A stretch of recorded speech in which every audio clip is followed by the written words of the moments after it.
What's going on, guys? This is a bit of a different video, a bit of a change to my channel. I'm going to be uploading some car meet videos and some progress on the Celica build.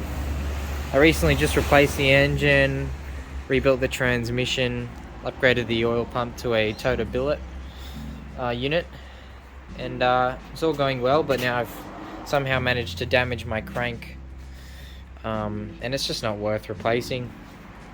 So I'm just going to get another engine again, probably with about 140,000 Ks, check the compression on that, make sure it's all good. Current one is at about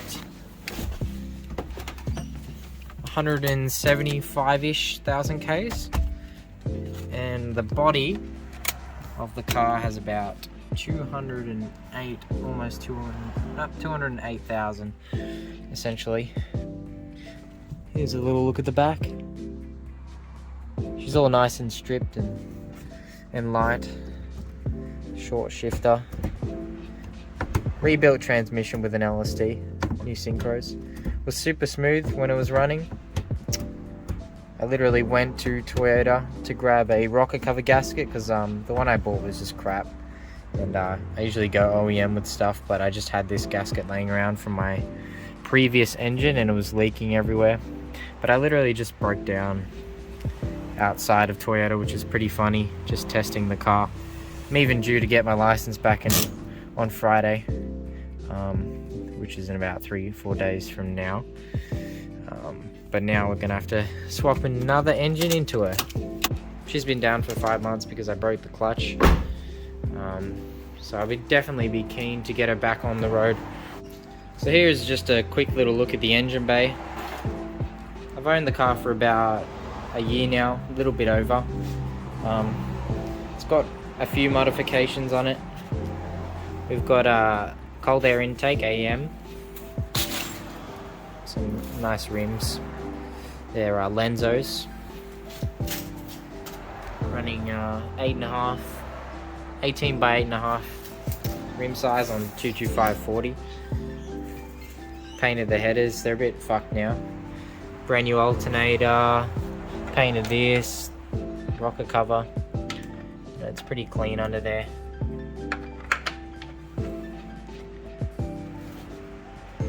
We'll just take this plastic off. New engine mount, MWR pulleys. Still retain the AC. Still have power steering. I've got power steering rack, polyurethane inserts.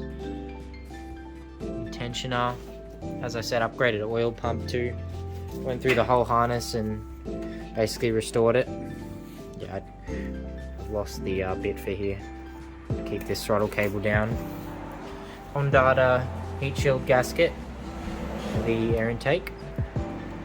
It's all refreshed, brand new gaskets all around, but unfortunately she's going to have to come out again, which is very sad and disappointing. Here's a little look at the rebuilt transmission down here with the TRD helical LSD. I've got stainless clutch line there. Also have stainless rated brake lines. Painted calipers. The body's not in the greatest condition, and the paint especially. This has been prepped as I was getting the car wrapped, but the quote was a bit too much, so I'm probably just going to get a cheap respray done, around $3,000, and I hope to go for black, but I may even paint this myself. It's just all prepped right now, and it's shiny because I had to clear coat it for the wrap so it would stick. Yep, so I'm supposed to be running, or was supposed to be running a dual catch can setup, but I'm currently only running the single because I haven't found any adapters yet to put the other catch can in. It's just a basic eBay catch can, does the job. It's got a copper filter in it and it's baffled, so pretty nice and cheap and good. Brake fluid. Everything's kind of a mess right now. I've just kind of given up towards the end of this build with keeping everything organized and clean, but yeah, definitely when I put the next engine in, it's going to be much more organized. But yeah, I've also installed a TRD wing, and it has a full TRD body kit. which obviously needs to be painted, as I said. I've started an LED conversion. I've got these US spec headlights in Australia here. I've had to do some wiring work. I've had to convert the wiring. It looks okay, it's pretty decent. Just with these connectors here. I've had to cross them over because I was having fast blinking because I had to run a smaller indicator light. So I've gotten these resistors, which I could drill in, but there's not much point. They sit right on the metal here and the tape is just fine. Doesn't have to be perfect. The interior isn't going in anytime soon. I plan to get the black interior when I do, but for the moment I like it to be light. Also, I have a big old cannon in there that was supposed to be installed yesterday because I'm running a straight pipe essentially with just cat, hot dog, and then a straight pipe. So this is a big 2.5 inch to 4.5 inch X-Force cannon. You know, does the job. 180 bucks, should kill some of the rasp that I have, and some of the sound. It has an optional baffle, which I will need. And is why I was at Toyota yesterday getting my gasket. So, and there's a power steering pump. I bought a power steering pump from MWR, and it was supposed to be a low mileage, good condition unit. Basically it was just crap and just wobbled. It might have actually caused my crank to be damaged by possibly the bolt loosening. I'm not sure how that could have happened or whatnot, but you know, you learn. Still need to deal with some things like Rebus fitment on this bumper. I'm not sure. I'm probably going to try and tape it again and see how that works. It's my rear calipers. Stainless braided lines in there too. I've also got self bleeders or speed bleeders all around the car too. Yeah, she drives pretty nice. I placed the sunroof so it has the lighter body sunroof on it because my old one was just completely and utterly rusted out due to usually neglect from the owners of these cars. They don't realize that these can go hard, the rubber, and it just doesn't close properly. So definitely something you want to look out for if you have a Celica, and don't let them sit in the sun. It's just not good, especially for this Toyota paint. It's very crap.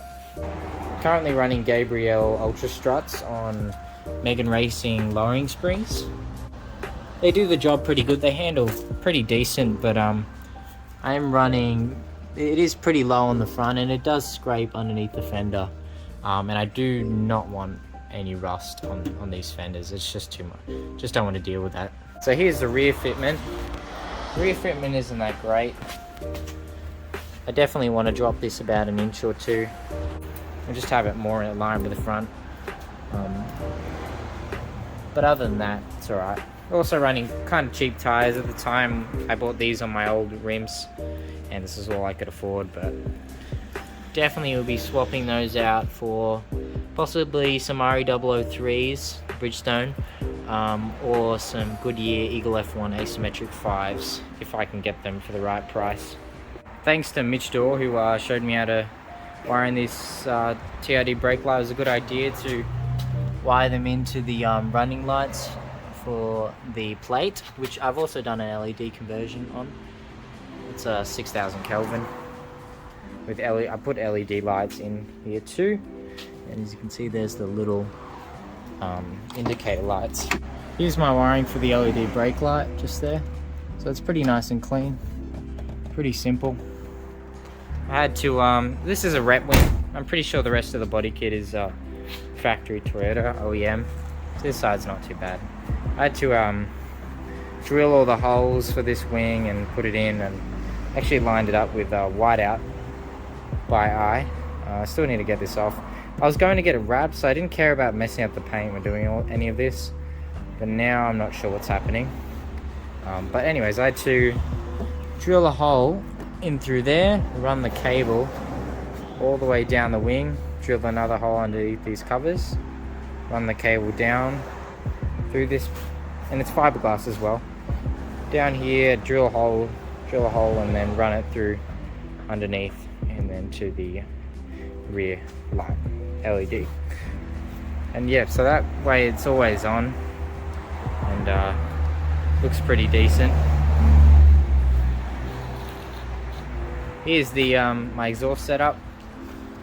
See, the fitment isn't great, and I also had it before. I had the TRD kit on it, so it does kind of melt the TRD rear valence a little bit, which is quite annoying. So I'll definitely be keen to fix that. I do also plan to refurbish or get a new steering wheel. Mine's a bit torn up and had some cracks or whatever you would call them underneath the wheel. So I did stitch this steering cover on, and it does the job fairly well, but it's just pretty cheap and not very good. I usually prefer suede too, so we'll see what I can do with that. There's my stereo as well. Also plan on getting the dash LEDs changed and just the design layout to red to match the build.